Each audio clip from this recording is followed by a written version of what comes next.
Sejam todos bem-vindos a mais um podcast aqui na Zoomcast. E eu sou Gilca, a host da Zoomcast. E o nosso podcast de hoje está assim um podcast maravilhoso. Vamos falar sobre empreendedorismo e uma história de sucesso. E para isso estamos aqui com um empresário e cantor, Gilson Nascimento. Seja bem-vindo, Gilson. Eu agradeço demais esse convite, estar aqui com você nesse bate-papo, no Zoomcast, né? Com certeza um case de sucesso, né? Sim. E valorizando aqui a nossa cidade, as pessoas que têm algo a acrescentar. E para mim é um prazer estar aqui contigo. É um prazer todo nosso. Então vamos conhecer um pouquinho da sua história, da sua trajetória. Você como esse grande empresário, empreendedor inato, que gosta de empreender e também cantor, que eu tô ligada aí nesse cantor, nesse príncipe do forró. É um empresário cantor. Sim, vamos falar um pouquinho de tudo. Então, a gente quer saber um pouquinho da sua história, lá de onde tudo começou, da sua infância. Gil, que eu venho de Brejões, da cidade bem menor que aqui. Nasci na roça, na zona rural. Eu sempre comento que as dificuldades estão dentro daquilo que você determina e impõe. E naquela época eu andava 14 quilômetros a pé para poder estudar na cidade.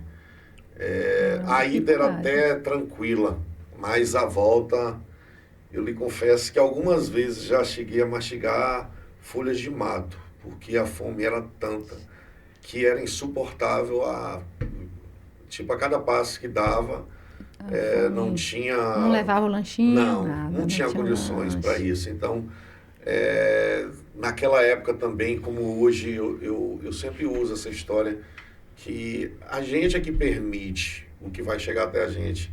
E mesmo com essa condição financeira pequena, eu desde cedo aprendi a me defender, a lidar com qualquer tipo de situação.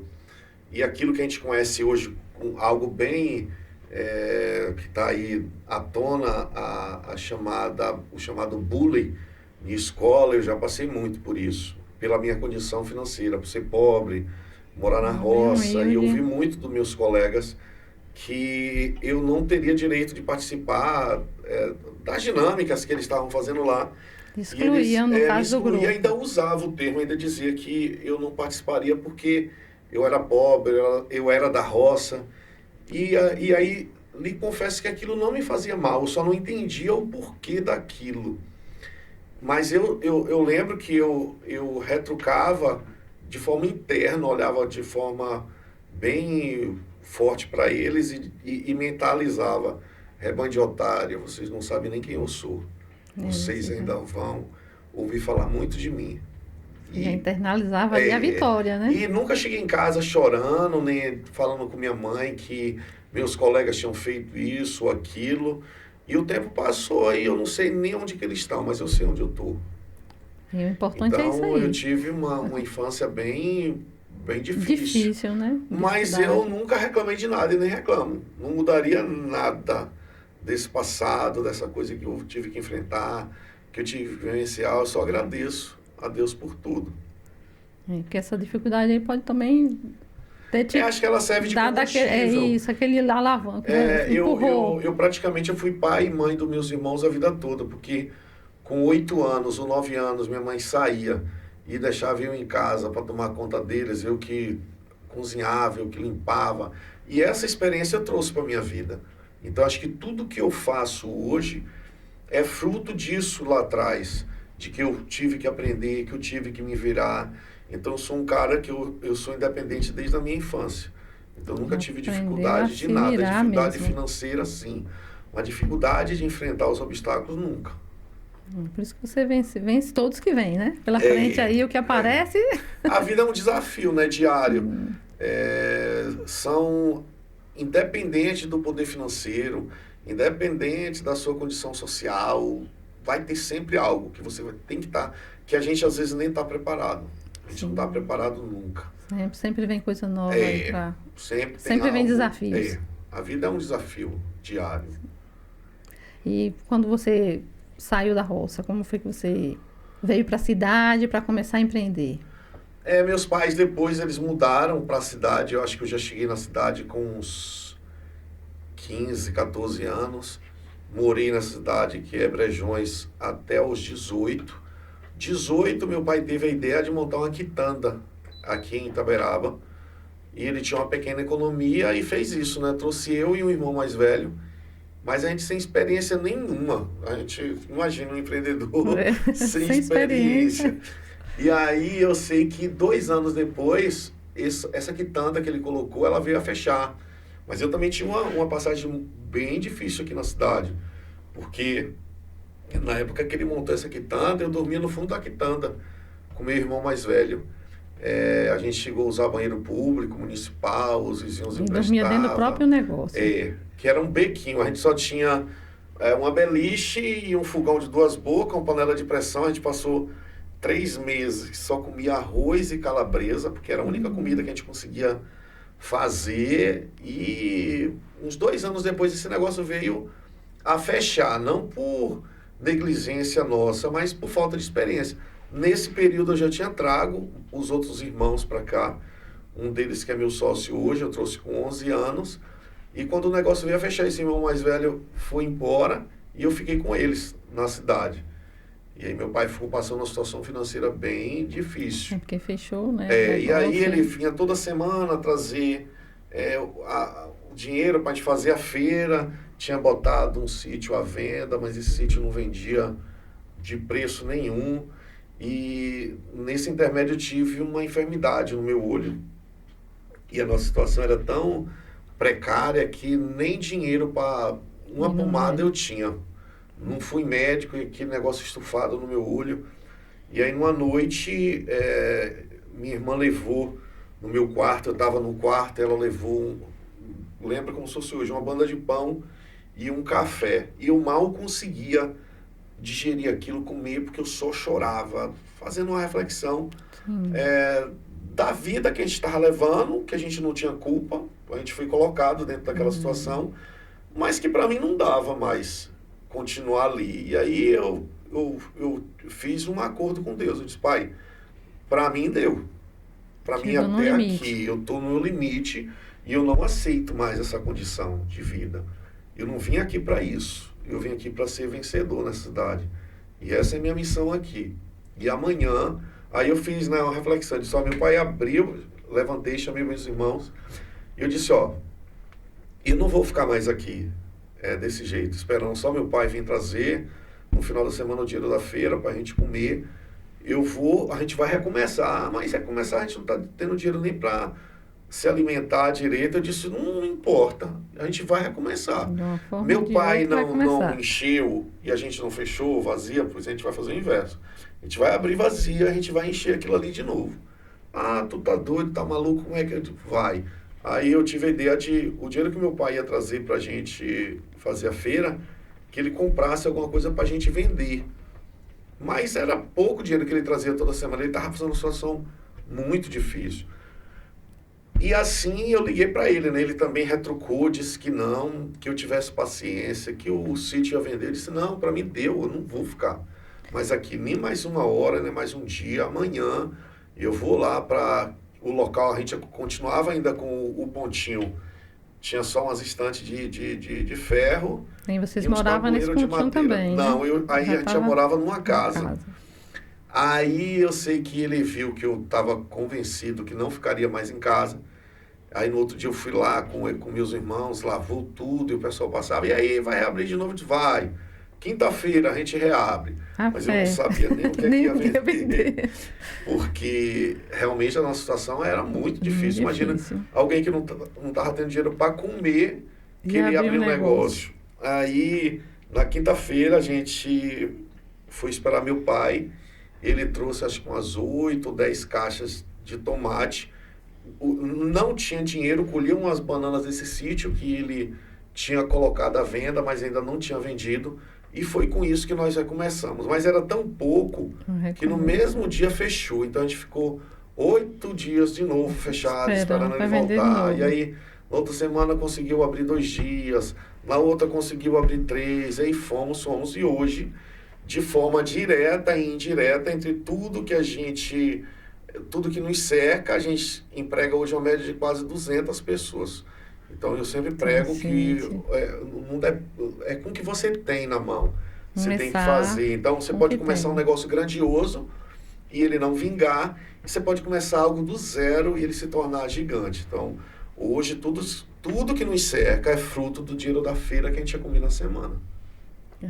Ele fez, hoje, se for olhar, o supermercado imenso, Naquela com época, tantas pessoas assumi também um empregadas. compromisso com Deus, que eu disse, ó Pai, eu vou ter a melhor opção de compras da nossa cidade. E hoje posso dizer e afirmar que nós temos a melhor opção de compras da nossa cidade. O nosso mercado é usado como modelo lá fora. A gente recebe visita de outros supermercadistas que ligam, pedem permissão para vir ver o modelo de negócio nosso. Porque nosso mercado, de um modo geral, ele é diferente dos outros. Ele não é um mercado convencional. Então, a gente entrega muito mais e a gente vende muito mais lá do que açúcar, arroz, feijão. Sim. E isso a gente conseguiu, com o tempo, essa cultura lá dentro. Você falou o modelo aí para o pessoal de fora e tudo inovação. A gente vê que você inova o tempo todo. A gente não para. O tempo você não todo. vai ver no mercado um pé de manga. Você não vai ver no mercado uma cascata. Você não vai ver no mercado uma parede de taipa. Então, e tem aquele pé de manga ali também que já faz parte da história de vocês lá atrás, né? Tá que lá. Começou, aí dessa quitandazinha, desse dinheiro da semana, foi rendendo e aí foi um quintal. Esse pé de manga fazia parte do quintal desse pontinho que a gente estava. E a coisa foi prosperando. Foi aumentando. E a gente foi... Quando nós começamos com esse dinheiro da feira, a gente estava num espaço de 60 metros quadrados. Hoje a empresa toda compõe mais de 4.500 metros quadrados. Então, o negócio... Já tomou um quarteirão todo, praticamente. Cresceu. Então, não para de inovar, né? Não para de empreender, porque você tem outros empreendimentos também. Fruto desse nosso negócio, a gente tem hoje o Hortoville, que posso dizer que é a maior casa de show da Bahia. Não é só um conceito de show, mas acho que é a melhor... Eu digo isso acho que a gente primeiro tem que validar o que é nosso. Mas a gente ouve muito dos artistas que por lá passam, que por onde eles andam, que não tem uma casa igual a nossa. E você falando de artista, de casa de show, você também é artista. Você também tem uma veia de música. Como é que surgiu essa paixão aí por a música? Eu sou movido a desafios. E em meio a essa confusão toda, essa turbulência... na segunda etapa da Casa das Frutas, que a gente tinha aumentado e ampliar, que foi quando a gente pegou esse quintal, que tinha 2 pés de manga, eu criei um negócio bem revolucionário, eu tive a ideia de fazer um jingle. E aí eu mesmo quis cantar. Quando eu me via passando no carro de som cantando, eu gostei do resultado. Eu disse, esse negócio dá certo. Dá pra ser cantor. Eu vou ser cantor agora. E aí, de uma hora para outra, comprei um gravador de repórter, comecei a fazer música, chamei uma menina também que nem cantora ela era namorada do meu irmão, ela disse que eu estava maluco, mas acabou topando a ideia e deu muito certo. E eu tô aí hoje foi nessa parar loucura, na televisão, né? Os programas de televisão. Fiz vários programas de TV, já apareci também em rede nacional, no programa da Eliana, em Rodrigo Faro, então já tive várias não para por aí, e ainda né? não virei a página, porque assim, é algo que está em mim. Então não eu não sou um cara que, tipo, eu não estou fazendo show, cara, eu faço show todos os dias. Quando eu chego no supermercado ali, a casa tá cheia. Hoje mesmo eu cheguei, era 8h30, casa super lotada de pessoas que eu não vou na casa de ninguém buscar. Elas escolhem, a gente tem um trabalho lá que acho que cativa, e eu fico muito feliz com isso. Então, eu não sofro porque eu não estou cantando, eu não sofro. Mas você cantor. Vivo a minha vida naquele momento, mas a música é a minha grande paixão. Eu amo demais, sou cantor e compositor. Tenho várias composições minhas e gosto demais dessa veia artística. Me realizo completo. Além de empreendedor, cantor, e não para por aí, né? Esse homem aí. Não. Ninguém Agora segura. Eu estou montando que a minha ideia é levar conhecimento. Assim como eu estou participando aqui desse pod com vocês, eu tenho certeza que um dos propósitos de vocês e de projeto é impactar vidas, né? Levar conhecimento. Às vezes uma pessoa que assiste esse nosso bate-papo, uma palavra que a gente solta aqui vai virar com certeza a chave dela. E eu tô com um canal que eu tô começando a trabalhar agora, que é Gilson Nascimento _ Gestão, que eu vou trabalhar muito com isso, trazendo conhecimento. Porque uma pessoa que está abrindo uma empresa hoje, para uma pessoa que já tem anos de empresa, o que é que acontece? A experiência encurta ou diminui as dificuldades. Sim. Porque por onde o cara vai passar, eu já passei. Verdade. Então ele vai querer passar naquela ponte e dizer, cara, aqui não dá certo, não funciona. Vem por cá. Então, algo que ele poderia atingir em 10 anos, ele pode atingir em 1 ano. Com assessoria, com gestão. E eu também tenho assessoria. Tipo, a gente nunca sabe tudo. Verdade. Então, eu também sou assessorado, eu também tenho empresa de gestão que presta consultoria para nossa empresa. E é uma cadeia associativa. E um vai ajudando o outro. A ideia é um puxando o outro e a gente vai aprendendo todos os dias. Dessa virada de chave aí, da quitandinha para aumentar, para fazer o quintal, e hoje está onde está. Qual foi essa virada de chave? Você lembra, assim? A virada de chave é aquele compromisso que eu assumi com Deus, que eu fiz um acordo com ele e eu disse que... A partir daquele momento ali você... Não aceitava. E ele nunca nos abandona, né? É preciso a gente só enxergar que ele está sempre ali, do nosso lado, está sempre presente. E foi isso que ele fez e tem feito. Durante toda a minha vida eu digo que nunca foi sorte, sempre foi Deus. Em vários momentos, eu vejo que ele está ali, mas está tão colado que a gente fica surpreso com tanto cuidado, com tanta dedicação.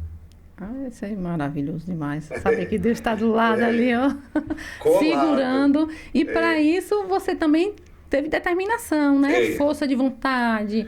E é um dia a dia, e a gente tem que reconhecer isso.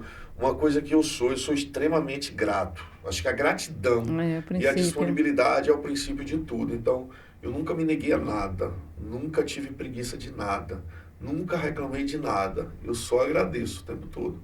Então, olhando a nossa história, eu não tenho nada para reclamar, só tenho que agradecer. Essa troca diária que a gente tem na empresa, com colaborador, com fornecedor, com cliente, que eu digo que é uma trindade, eu vejo todos de uma mesma forma, sem um cuidado nem um zelo diferente. São pessoas, então eu trato todo mundo da mesma forma. Uma pergunta do telespectador agora, né? Gil, se você tem consciência de que você veio com uma missão aqui na Terra, primeiro passando pelo que passou na infância, para dar valor à vida, o ganho, para ajudar pessoas no futuro? Essa pergunta é bem pertinente, eu vou voltar lá atrás. Quando eu não sei a idade precisa, mas não sei se 6, 7, 8 anos, foi a primeira casa que eu morei. Eu digo que foi um encontro com Deus, porque é em quem eu acredito. Todo final de tarde, eu era conduzido para um local. Então, eu não sei se eu era chamado. Eu sei que acontecia todo final de tarde. E não era sonho. Era muito real. Era normal, dia a dia. E aí eu lembro que eu sentava. Era meio ladeira, tinha uns pés de café. Eu falo hoje que é um telão, porque eu conheço o que é telão. Mas na época eu não entendi o que era aquilo. Existia. Então abria-se como se fosse uma TV gigante, embaixo assim na minha frente, e tinha um homem com o microfone na mão e uma multidão. E aí eu ouvi uma voz, tipo aquelas vozes de filme cristão, religioso. E aí ele dizia assim para mim, tá vendo aquilo ali? Aquilo ali é você. Não vai existir um canto sequer no país que não vai ouvir falar teu nome. Todos vão gostar de você, todos vão te seguir. Como eu sempre fui muito chorão, eu lembro que eu puxava minhas pernas e botava em minha cabeça dentro das pernas e pegava algum pedaço de pau ali por perto e ficava retroncando com ele. Chateado porque ele estava me mostrando uma realidade que eu não conhecia e como é que eu ia chegar naquele povo se eu não conhecia nada além daqueles matos ali. Eu não tinha contato com pessoas assim no dia a dia. Aí a minha maturidade era ligada à cegonha, né? E aí eu levantava, tinha uma mata assim em volta da gente. Aí eu dizia assim, eu já sei, foi a cegonha que errou o lugar que era para me jogar. E aí, era para ter me jogado depois dessa mata. Oh, gente. E me jogou aqui. Aí eu caí num lugar que não era para ter caído. Ai, não E sei, o tempo passou, chegou. E eu falava sempre isso, né? Quando eu cheguei aqui, eu continuei falando, mas eu percebi que uma certa época eu parei de falar, né? E aí veio essa situação da música, gravei o primeiro CD, meu primeiro show foi recorde de público aqui na cidade, foi algo fora do comum, surreal, um cara da cidade, que nunca tinha cantado na vida em lugar nenhum. Mas você lembrava desse episódio lá atrás? Não me dava conta, nem lembrava. Não. Aí, quando eu gravei o segundo CD, eu peguei várias fotos de shows que eu tinha feito e montei um mosaico no meio. Eu sou um cara crítico de mim mesmo, então, quando as pessoas falam alguma coisa sobre mim, é vago porque eu já sei. Você já se analisou. Já. Então, eu vou ouvir por ouvir, eu às vezes nem ouço, mas eu sou um cara que eu faço uma autocrítica. Então, eu acompanhava ali o tempo todo. Aí eu já tinha olhado aquele CD várias vezes. Uma vez que eu estava olhando, eu levei um choque. Porque no meio do CD tá a foto que eu via quando eu tinha 7 para 8 anos. Eu tô com o microfone na mão e aquela multidão, mesma cena, era igual. Eu levei um choque quando eu vi aquilo. Aí naquele momento eu me dei conta que eu já estava vivenciando uma situação que me foi mostrada. E ali eu deixei aquilo em evidência para mim, né? Eu não comentava nada com ninguém.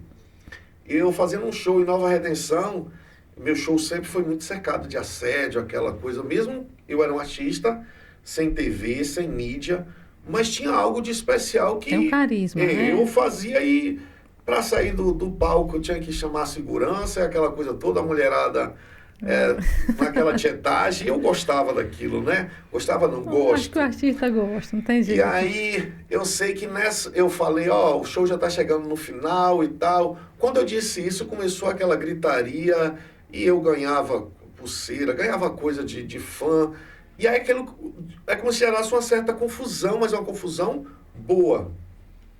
Aí eu fui, veio de novo aquela situação. É como se eu voltasse ao passado em forma de luz, de forma muito rápida. Lembrando. Aí eu vi de novo aquela voz dizer assim, eu não te disse que seria assim.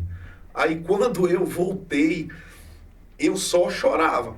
Sabe porque alguém que chorava.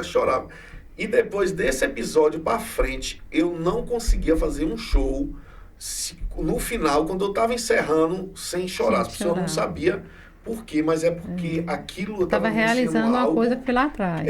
Que foi me mostrado lá atrás. Então, era muito fora do comum aquilo que eu estava vivenciando. E aí, dentro da pergunta que foi feita, a gente entende, mas não sabe a dimensão disso, dessa responsabilidade, mas é algo, hoje mesmo eu estava conversando com um assessor, e a gente discutindo sobre isso. Eu disse, cara, dinheiro para mim é importante, mas a importância de mudar a vida de alguém vai muito além da questão financeira. Então, a gente vem com a missão de crescer e contribuir. E essa é a minha missão aqui na Terra, crescer e contribuir. E hoje já cresceu e já contribui muito, porque o tanto de funcionário que já tem, você já emprega tantas famílias. Pra ser feita. E para vocês manter essa convivência com esse tanto de funcionário, com essa equipe tão grande, como é o seu convívio, assim, de manter Eu sou um líder servidor e eu sou apaixonado por pessoas. Então, eu quando a maioria das vezes que eu estou com empresários, eles sempre tratam esse lado como um lado negativo, da dificuldade que tem. E eu não tenho dificuldade nenhuma de lidar, trato como se fosse minha família, amo, respeito, contribuo dentro daquilo que eu posso fazer, o que eu não posso, mas eu não tenho dificuldade nenhuma de liderar. Eu lidero hoje 200, mas que venha 1000 para mim conseguir liderar. Bom demais.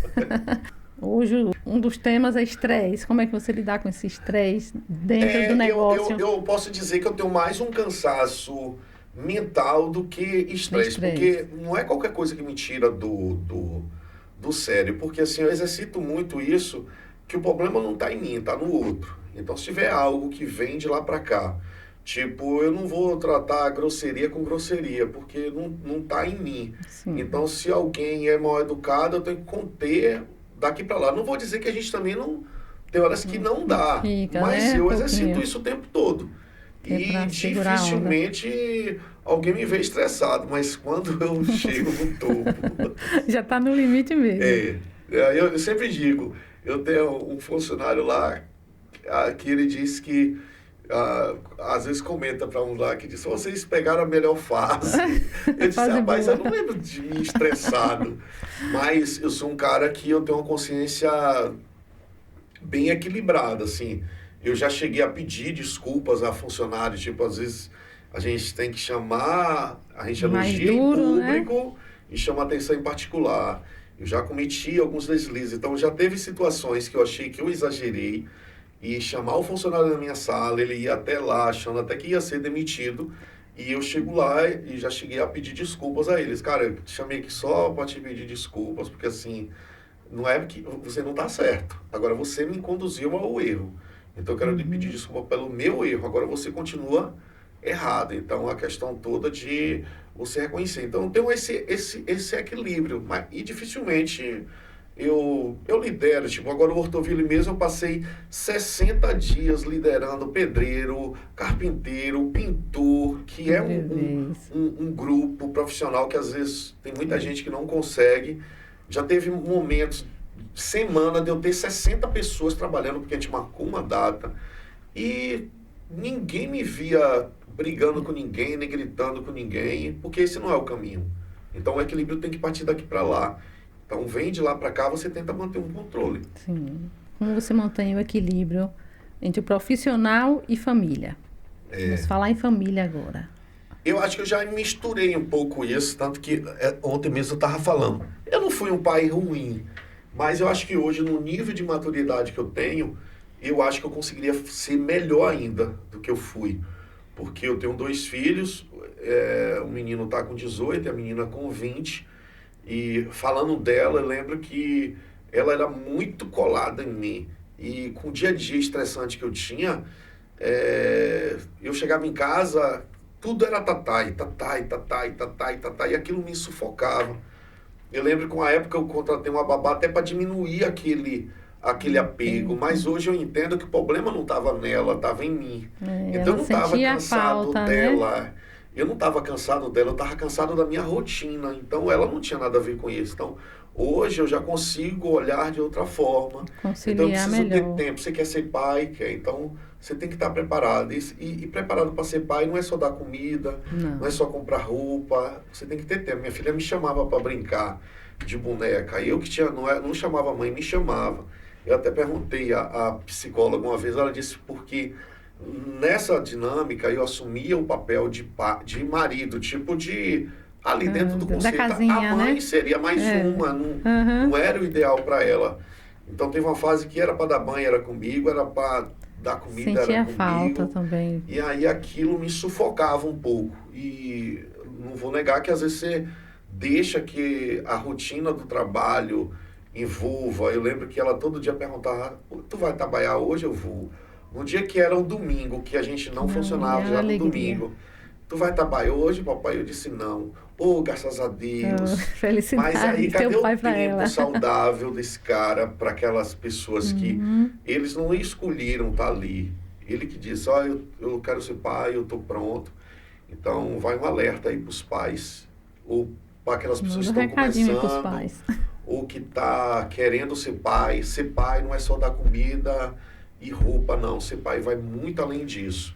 E você tem que estar preparado para isso. Você tem que entender que, mas eu estou muito cansado. Você não está cansado do seu filho, você está cansado da sua rotina. Então, se organize para ser pai e se organize para ser mãe.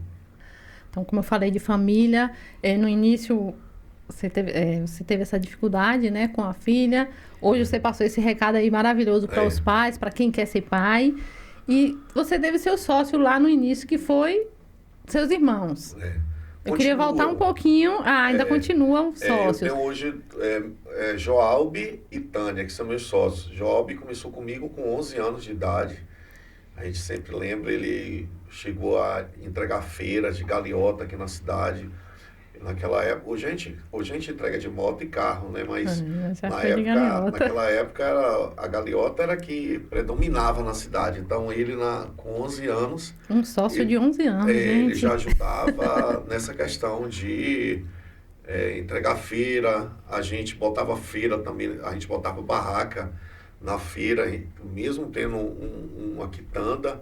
Ali a gente também botava barraca na feira livre. Era para ajudar a vender as E os frutas. dois têm uma importância gigantesca nessa trajetória, que é uma trajetória nossa, porque cada um exerce um papel lá dentro com as suas responsabilidades. E o resultado é esse, né? Nesses anos que a gente enfrentou, foi juntos. Que nós transformamos esse dinheiro da feira no que é hoje. Que é hoje. Então, eles fazem parte do processo, estão comigo até hoje. E a gente vai continuar. A gente tem mais do que uma sociedade. Nós somos irmãos e vai muito além disso. Família e sociedade, muito bom. Então, é uma associação boa. Muitas aí, pessoas né? falam que da dificuldade de sociedade, ou principalmente com família, mas é porque a maioria das pessoas, elas botam dinheiro como prioridade. Não botam. E dinheiro só é uma consequência. Acho que tem valores dentro de um ambiente familiar que vale muito mais do que qualquer milhão de reais na conta. Sim. E eu não trocaria isso por nada. E tem uma convivência boa, isso aí é maravilhoso demais. A gente sempre comenta que se tiver um pão e tiver os 3, vai ser dividido. Dividir para os 3. Em partes iguais. Então eu não quero uma vida confortável e ele levar uma vida mediana. Ou ela leva... Não.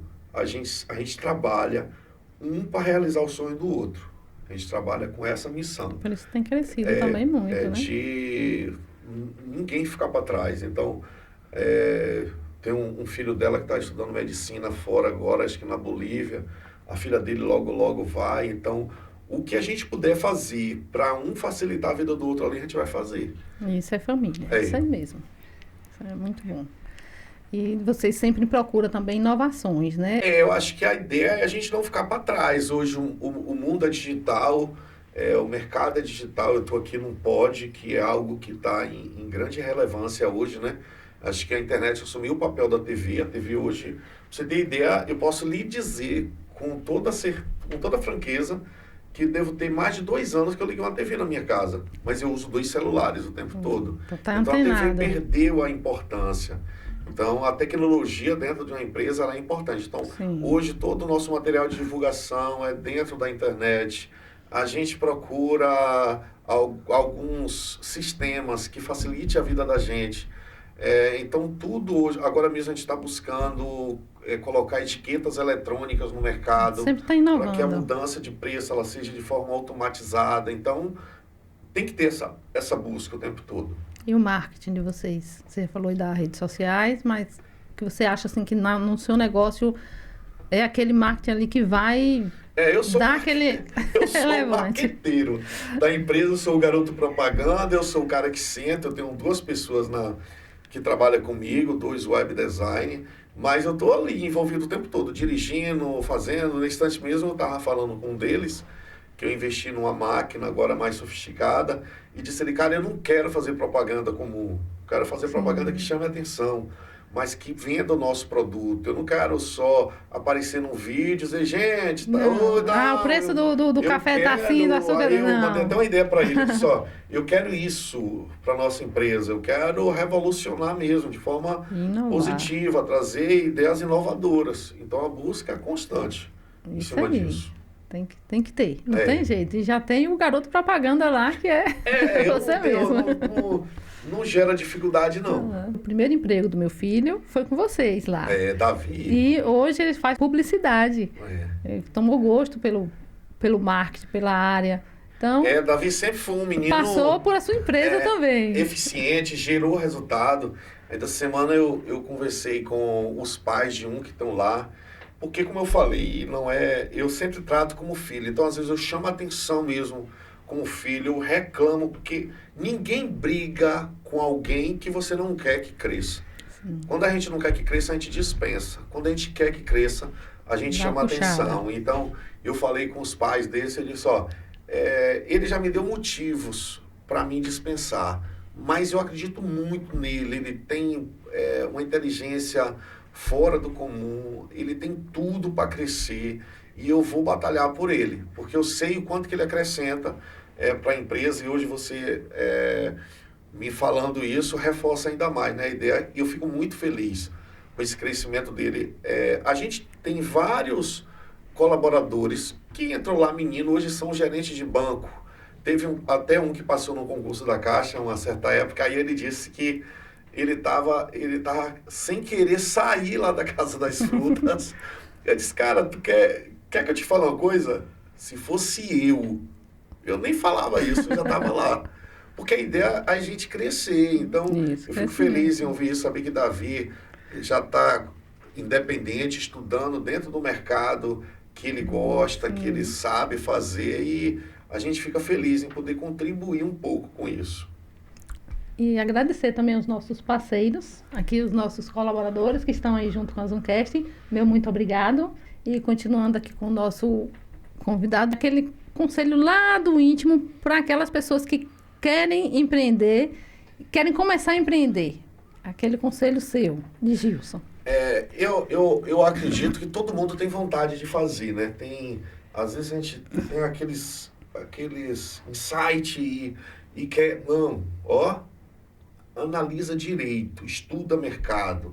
Porque antes a gente não tinha essa condição de estudar o mercado, de criar estatística. E hoje a gente tem tudo. Hoje a gente só erra se a gente quiser, se a gente for afoito. Então o comércio ele precisa ser estudado. Eu vou montar tal coisa em Itaberaba. Você já estudou o mercado? É algo que o povo consome no dia a dia. É algo que vai te sustentar. Você já fez um levantamento do custo que esse negócio vai te trazer? Então, o comércio, o empreendedorismo é sobre isso. Eu preciso estudar. Nenhuma grande empresa dessa, suponhamos, o Magazine Luiza, ele não só, vou abrir uma loja em Itaberaba, não. Primeiro ele pesquisou, ele estuda o mercado, ele vê o poder que a cidade tem, ele vê que ainda dá para ele comer um pouco daquela fatia. Então, você que quer empreender, você tem que fazer isso. Você tem que estudar o mercado, saber se você tem aptidão para isso. Eu quero montar um restaurante. Você entende de cozinha? Se não entende, não vá. Você tem que ser especialista no seu negócio.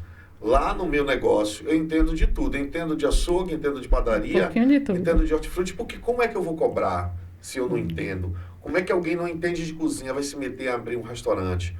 Como é que alguém não faz um cabelo e vai querer abrir um salão de beleza? Com que autoridade? Não tem. Então, o comércio para empreender é sobre isso. Você tem que ter autoridade para isso. Eu uso duas palavras que me mantêm, que é disponibilidade e gratidão. Você vai abrir um comércio, então se prepara, porque você vai pagar um preço alto por isso. O empreendedor ele é um pouco sozinho, porque ele não tem tempo para estar em farra, a não ser depois que ele atinge o topo lá. Que ele é o patrão dele mesmo, tudo. Férias. Ele não tem férias, ele... Pegue essa consultoria aí, viu, gente? Aproveita. De graça. Então, com o tempo ele consegue organizar isso. Tipo, hoje eu vivo do meu salário, que a empresa me paga, salário que qualquer outra empresa pagaria um executivo. Acho que eu cobraria até a mais, porque lá eu sei que eu estou construindo um patrimônio e eu recebo um salário que me dá dignidade para mim viver bem. Mas que é um salário que eu também trabalharia para outra pessoa. Eu sei que se eu trabalhasse para alguém, a pessoa geraria grandes resultados. E agora você tem salário, mas no início não tinha salário. Não tinha. Tem que pensar nisso tudo, né? É um grande erro. Eu vou te falar que assim, claro que eu posso fazer um acordo comigo, suponhamos que eu vou abrir um salão de beleza. E eu estava trabalhando para alguém ganhando R$3.000. Eu vou abrir um salão de beleza. Eu trabalhava para alguém que me gerava uma renda de R$3.000 sem me preocupar com nada.